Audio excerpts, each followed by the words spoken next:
এর একটা যদি ব্যাখ্যা করতে পারেন, কিছু ব্যাখ্যা। নমস্কার। এই বিজয়ী পরিবার আমার পরিবার। আমি তিলে তিলে করে তৈরি করেছি এই বিজয়ী বাড়িটাকে। একদম ফার্স্ট থেকে আমার রাজনীতি জীবনে আমি একদম খড়ি দিয়েছি এই বিজয়ী বাড়িতে। একদম 15 সাল থেকে বিজয়ী বাড়িটা আমি করি। তারপরে পঞ্চায়েত ভোটের পরে আমাদের এই বিজয়ী পার্টি ভারতীয় জনতা পার্টির পরিবারের সঙ্গে টুকটাক গন্ডগোল হয়ে আমাদের একটু মনোবিচ্ছিন্ন হয়, সেই জন্য আমি তৃণমূল পার্টিতে চলে গিয়েছিলাম। কিন্তু আমি ভুল বুঝতে পেরেছি, কেন ভারতীয় জনতা পার্টির মতন এই নীতি আদর্শ পার্টি আর কোন পার্টি নেই। তৃণমূল পার্টি চোর পার্টি। তৃণমূল পার্টি হচ্ছে মানুষের রক্ত শোষণ করে খায়। এই তৃণমূল পার্টি সত্য ছাড়া আর কিছু বোঝে না। গরিব দুঃখীর রক্ত শোষণ করে। এই জন্য আমি যতদিন ছিলাম আমার নিঃশ্বাস বন্ধ হয়ে গেছিল। আমি কখন আমার পরিবারে চলে আসবো ফিরে।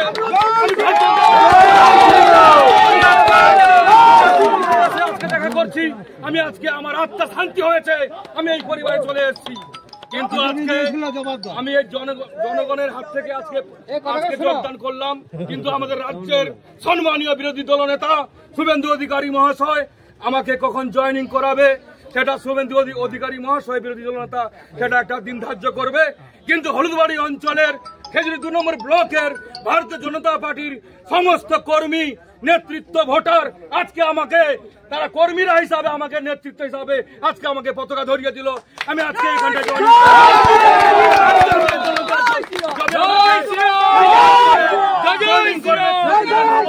আজকে বর্তমানে আমি যে পরিবারে ছিলাম ভারতীয় জনতা পার্টিতে, সেই পরিবারে সেই জনতা পার্টিতে বিজেপি পার্টিতে আজকে আমি পতাকা ধরে সেই বাড়িতে আজ থেকে আমি থাকলাম। যতদিন বেঁচে থাকবো এই ভারতীয় জনতা পার্টিতে আমি থাকবো, কোনোদিন এই চোর পার্টিতে আমি আর যাবো না। এই চোর পার্টি এর রক্ত শোষণ করে খাচ্ছে। এদের চুরি ছাড়া আর কোনো কথা নেই, মানুষকে শোষণ করে ছাড়া আর কোনো কথা নেই। এই হচ্ছে বিষয়। আর আমি বেশি কিছু বলবো না। উদয় শঙ্কর মাইতি খবর দেখে না, খবর পড়ে না, খবর তৈরি করে। যেদিনকে আমি মঞ্চে উঠবো শুভেন্দুদের হাত ধরে, সেদিনকে আমি খবর বাস করবো। আজ থেকে আমার খেলা শুরু হলো ভিতর দিয়ে ভারতীয় জনতা পার্টি।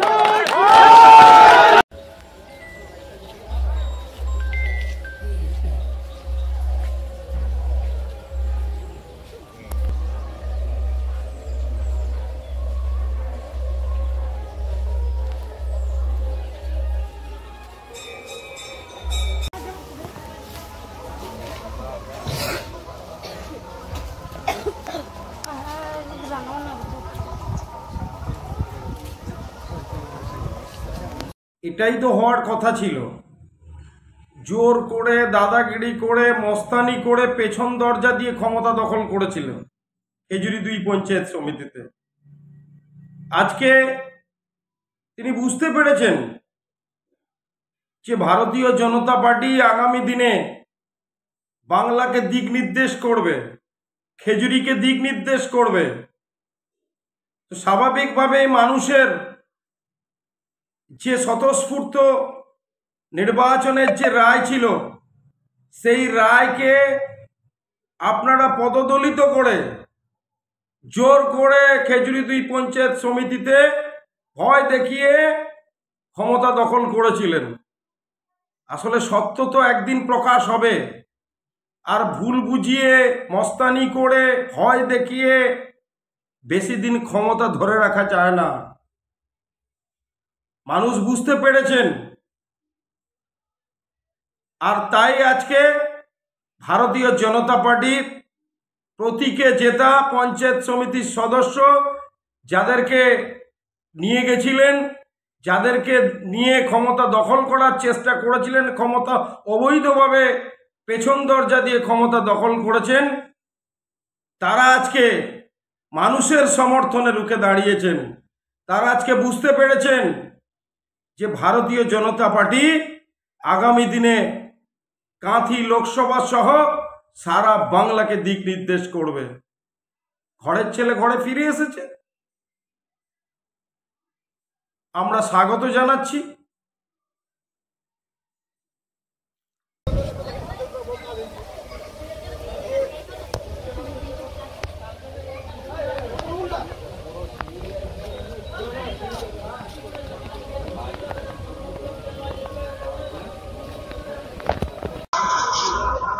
আপনার নাম?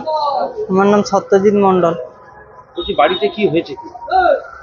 আচ্ছা, কালকে রাত মানে আমরা রাতে এমনি খেলাধুলা করতে যাই, তো খেলাধুলা করে আসি 12টা নাগাদ, দিয়ে খেয়ে দিয়ে ঘুমাতে এরকম 12টা 20 মতন হয়।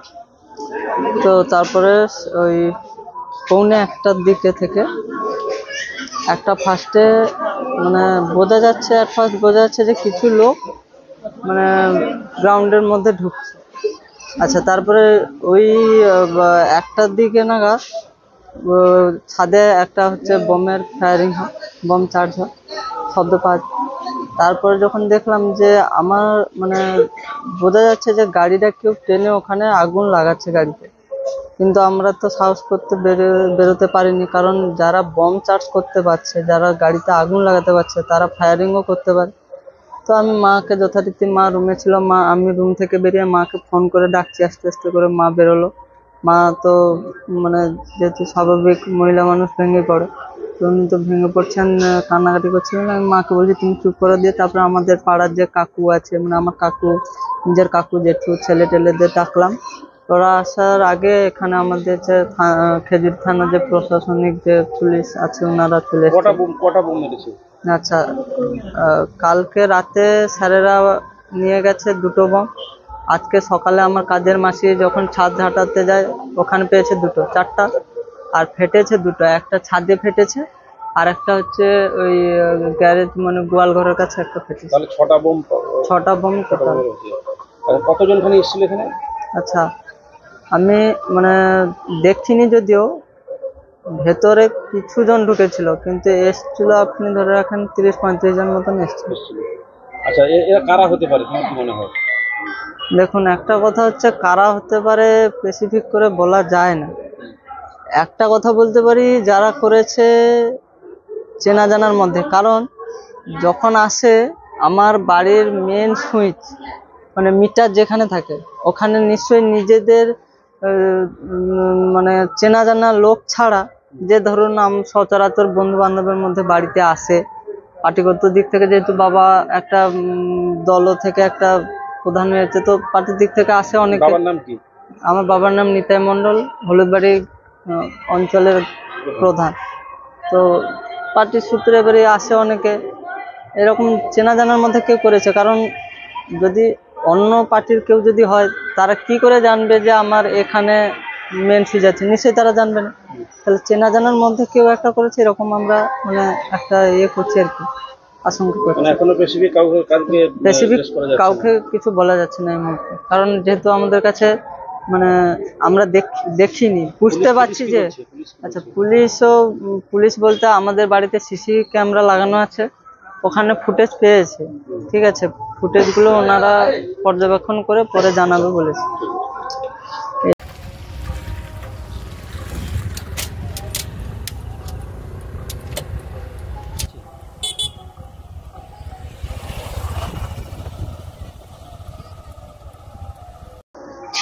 আপনার নাম? সুধাংশু মণ্ডল। বলছি এই প্রধান হলুদবাড়ি গ্রাম পঞ্চায়েতের প্রধানের বাড়িতে কি ঘটেছে?